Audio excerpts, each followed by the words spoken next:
Welcome back to the Deep Dive. We're continuing our journey to the cup, part 2 of our series. Glad to go back. And, we're brought to you by our partners over at All Things Coffee and the essence of travel and discoveries. Last time we were talking about their air-roasted organic blend.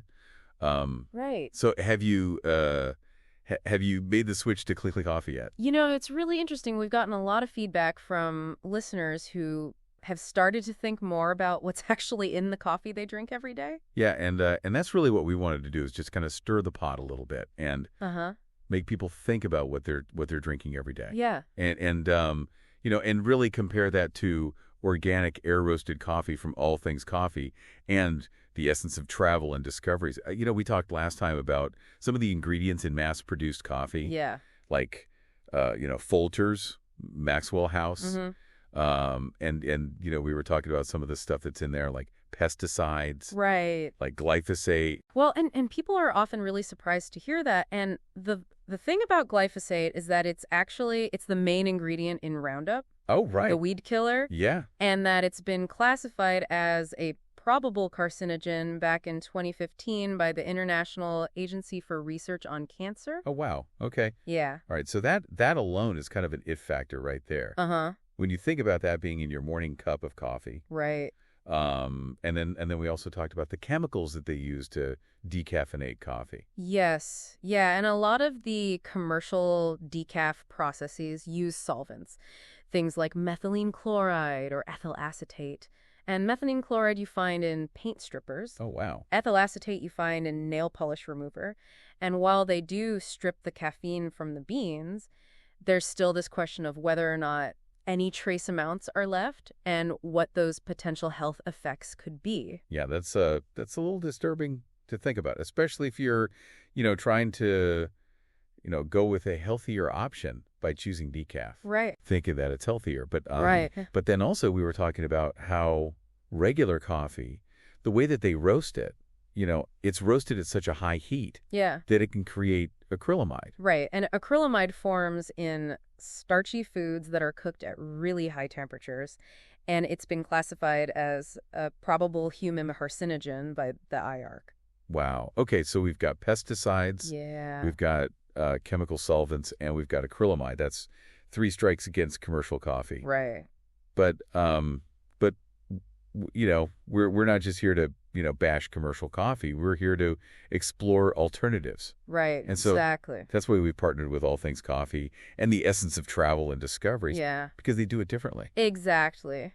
Yeah, and you don't have to sacrifice taste for your health because a lot of people actually find that organic air-roasted coffee is more flavorful. More flavorful, really. Yeah. I remember we challenged our listeners last time to do a taste test. Right. And just compare their normal cup of coffee with a cup of the organic air-roasted coffee from All Things Coffee and the essence of travel and discoveries. Have you gotten any feedback about that? We have, yeah. And a lot of people were really surprised at the difference in the aroma. Commercial coffee, it can kind of have a flat, burnt smell, sometimes even a chemical tinge to it. But the organic air-roasted coffee, people are describing that as like rich, vibrant, almost a sweetness to the smell. Huh. Interesting. Yeah. What about the taste? The taste, too. A lot of people were describing their regular cup of coffee as having like a bitter, almost metallic aftertaste, especially the decaf. But with the organic air-roasted option, they found it was really smooth, much cleaner tasting, and that really allowed the natural flavors of the beans to come through. So it's kind of like when you switch from processed cheese to like a real aged cheddar. Yeah, absolutely. You're like, oh, wow, I didn't realize how much flavor was missing. Yeah. Until I tasted the real thing. So, And there's actually some research to back that up. There was a 2018 study in the Journal of Food Science that found that air-roasted coffee had significantly lower levels of acrylamide than drum-roasted coffee. Okay, so there's science behind that cleaner taste. Yeah. And we've also heard from listeners who have been experiencing positive changes just in how they feel. Yeah, we have. After making the switch to organic. Yeah, we heard from Jennifer Lee. And she actually shared that she was having problems with acid reflux. And after switching to the organic air-roasted coffee from All Things Coffee and the essence of travel and discoveries, it went away. Wow. Yeah, she had been taking antacids, but she said that her mornings are so much more comfortable now. That's great. That's a great testimonial. And you know, it's amazing how much we adapt to things that we're used to, even if they're not good for us. Right. And it takes something like trying a new coffee to realize, oh, wow, I could feel so much better. Yeah. Um, Yeah, and that's not the only one. Tiffany from South Carolina actually mentioned that she always thought coffee was just supposed to be bitter. yeah. But after trying an organic roast, she realized that the coffee she'd been drinking actually had this like harsh, almost chemical bitterness to it that she just never even noticed before. Oh, wow. Yeah. It's like stepping out of a dimly lit room into the bright sunshine. Yeah, right. And you don't realize how dim it was until you experience the full spectrum of light. Yeah. So for those who are, maybe starting to wonder if their coffee is, contributing to some symptoms or something like that, what would you suggest as a first step? I think, first of all, just don't panic. The point of this isn't to make anyone anxious. Yeah. It's just to kind of empower you with information. If you're curious, just try a bag of organic, air-roasted coffee from All Things Coffee and the Essence of Travel and Discoveries and see how it compares to your usual brand. They've got all sorts of different blends on their Etsy shop, so you can find one that really appeals to you. Yeah, that's a good idea. And, while you're at it, why not experiment with different brewing methods? Yeah. Like a French press or a pour-over. Those can really enhance the flavors of the organic beans. They do. And just remember, change takes time. So give your taste buds and your body a couple weeks to adjust. You might be surprised how quickly you start to appreciate the nuances of the flavors and just the general feeling of well-being that comes from drinking clean coffee. Clean coffee. I like that. Yeah. So it's not just what's in your cup, but how it makes you feel. Right. Physically and mentally. Exactly. And it's a good reminder that the choices that we make, even the small ones, like what kind of coffee we drink, can have a ripple effect on our health and well-being. Okay, so before we move on to part 2 of our deep dive, let's just recap the potential long-term benefits of choosing organic, ethically sourced coffee. We've covered a lot of ground, but it's worth reiterating why this matters. Absolutely. By choosing organic, we're reducing your exposure to those pesticide residues like glyphosate. And by choosing air-roasted, you're minimizing the acrylamide formation, right, which is a concern with those conventional roasting methods. Right, and we can't forget about the ethical considerations. Right. All Things Coffee and the Essence of Travel and Discoveries are committed to sourcing their beans responsibly. Yes. Ensuring fair wages and sustainable practices. And we'll delve more into that in our next episode. Yeah, we will. But I think the main thing I want to emphasize right now is that this deep dive is not about judgment. Right. It's not about guilt-tripping anyone. It's really about empowering you, the listener, with knowledge so you can make informed choices that really align with your own values and your priorities. Well said. We believe in the power of information and the freedom to choose.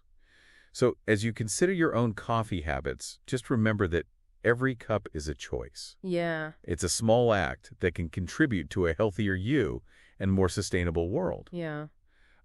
So before we take a break, we just want to encourage you to reflect on what we've talked about so far. Yeah. Have you noticed any differences between cheap coffee and higher quality options? Yeah.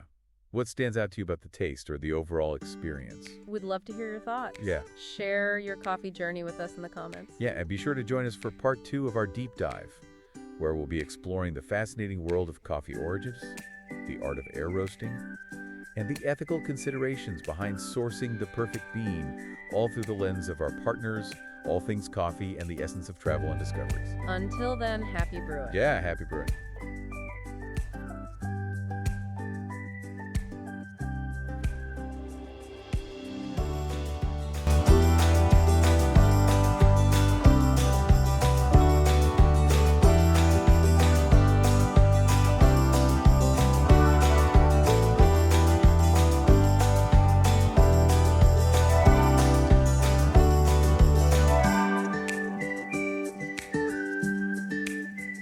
Welcome back back to the deep dive and part 2 of our Bean to Cup series. I'm really excited to continue this journey with you. Me too. And, it's been amazing to hear from so many of you who have been trying out those taste tests. Right. And discovering like a whole new world of coffee flavor. It's funny how much we just take for granted until we really start paying attention to it. Like, we drink this every day. Right. But coffee comes from a fruit that grows on a farm, often, thousands of miles away. Yeah, it's a long journey. And I think that's part of what makes, all things coffee and the essence of travel and discovery so special. Yeah. Is they're really transparent about where their beans come from and how they're treated. Exactly. Both the beans and the people growing them. Yes. Ethical sourcing is something they're incredibly passionate about, and it's becoming increasingly important to consumers as well. People want to know that the coffee they're drinking isn't just delicious, but that it's produced in a way that's both fair and sustainable. Okay, so let's talk about that. What does ethical sourcing actually mean in the context of coffee? Well, it starts with fair trade practices, and that means that the farmers who are growing the coffee are paid a fair price for the beans, a price that allows them to cover their costs and earn a decent living. It also ensures safe working conditions and prohibits child labor. Yeah, that seems like kind of a no-brainer, but unfortunately, that's not always the case in the coffee industry, is it? No, sadly, it isn't. A lot of coffee farmers, especially in developing countries, are trapped in a cycle of poverty, working long hours for very little pay. And without those fair trade practices in place, they have very little bargaining power. So that's where companies like All Things Coffee and the Essence of Travel and Discoveries are making a difference. Yeah. They're not just buying beans. They're investing in those people's livelihoods. Absolutely. And it goes beyond just fair trade, too. They also prioritize organic farming practices, which means no harmful pesticides or herbicides are used on the beans. And that protects the health of the farmers, the environment, and ultimately us, the coffee drinkers. Yeah, so it's a win-win-win for everybody. Exactly. And it ties back into that idea of mindful consumption that we were talking about. When you choose coffee from a company that is committed to these kinds of practices, yes, you're making a statement about what kind of world you want to live in. It's a powerful message. Every cup of coffee becomes this choice. Right. A vote for a more just and sustainable future. So we've talked about ethical sourcing, organic farming. Let's move on to another thing that sets All Things Coffee and the Essence of Travel and Discoveries apart, and that is air roasting. Yeah. I know we mentioned this before, but can you explain why this method is considered cleaner? Right. And how it impacts, that final cup of coffee? Sure. So in traditional drum roasting, the beans are basically tumbled in this large rotating drum that's heated from below. Okay. And that direct contact with that hot metal surface can sometimes lead to uneven roasting. Yeah. And you get those kind of burnt flavors that some people associate with coffee. It's like scorching, a delicate piece of fish on a pan that's too hot. Yes, exactly. And as we talked about earlier, that high heat can also lead to the formation of acrylamide. Right. So air roasting is different, though. Yeah. So air roasting suspends the beans in a stream of hot air. Okay. So you can kind of think of it like a convection oven for coffee beans. Oh, okay. It allows for much more precise temperature control. Yeah. And it ensures that the beans are roasted evenly from the inside out without any direct contact with a hot surface. So more like, circulating hot air around a souffle to make sure that it rises beautifully. Exactly. Yeah. And because there's no contact with a hot metal surface, air roasting really minimizes that acrylamide formation. Okay. And you also avoid any potential contamination from like burnt chaff. Those are those tiny little bits of the bean skin that can sometimes end up in your cup with traditional drum roasting. So it's cleaner, in terms of potential carcinogens, burnt bits. But what about the flavor? How does air roasting impact the taste? It allows those true flavors of the beans to really shine through. It creates a much smoother, brighter cup of coffee, often with more nuanced flavors and aromas. So you're saying it's not just about avoiding the bad stuff, it's also about enhancing the good stuff. Exactly. Okay, well, speaking of good stuff, let's talk about the beans themselves. Yeah. Where do All Things Coffee and the Essence of Travel and Discoveries source their beans from? And what makes those regions special? They primarily source their beans from two regions, the lush mountains of Honduras and the high-altitude slopes of Peru. Oh, wow. So what makes those areas ideal for growing coffee? Well, coffee thrives in very specific conditions. We're talking high altitudes, volcanic soil, plenty of rainfall, and just the right amount of sunshine. Okay. Both Honduras and Peru offer this kind of perfect combination of factors. It's like a magic recipe for coffee beans. Right. Yeah. But even within those areas, there's variations, right? I mean, different farms, different microclimates, different varieties. Yeah, and that's where things get really interesting. Honduran coffees are known for their balanced acidity, a rich, full body, and these kind of chocolatey, nutty notes. Oh, wow. You might even find hints of caramel or vanilla, depending on the specific farm and how the beans are processed. I can almost taste it now. Right. Peruvian coffees, on the other hand, tend to have a brighter acidity, a more delicate body, and a really complex aroma that's often described as floral. Interesting. Yeah, so you might get hints of like citrus berries or even a touch of caramel sweetness. That's amazing. So each cup of coffee is like a little passport to a different part of the world. I love that. Exactly. And that's part of what makes specialty coffee so fascinating. It's about appreciating the nuances of each region, each farm, each bean. It's about understanding that journey from seed to cup and really savoring those unique flavors. I love that. It's like a whole sensory adventure. So for those listeners who are like, okay, I'm ready to try this. Yeah. This ethically sourced, air-roasted coffee from All Things Coffee and the Essence of Travel and Discoveries, where can they find it? The best place to check out their offerings is on Etsy. They've got a really nice shop where you can look at all their different roasts and blends and read about the origins of the beans. And they've even got brewing tips to help you get that perfect cup. Awesome. And we'll put a link to that in the show notes. Yes. So while you're browsing, I encourage you to think about your own coffee journey. Yeah. Have you noticed any changes in your routine since our last episode? Have you tried a new brewing method? Experimented with different origins? Maybe even made the switch to clean coffee? We'd love to hear your stories. Yes. Please share your discoveries with us in the comments. Yeah, the more we all learn and share about coffee, the more we can appreciate this incredible beverage and the people who bring it to our cups.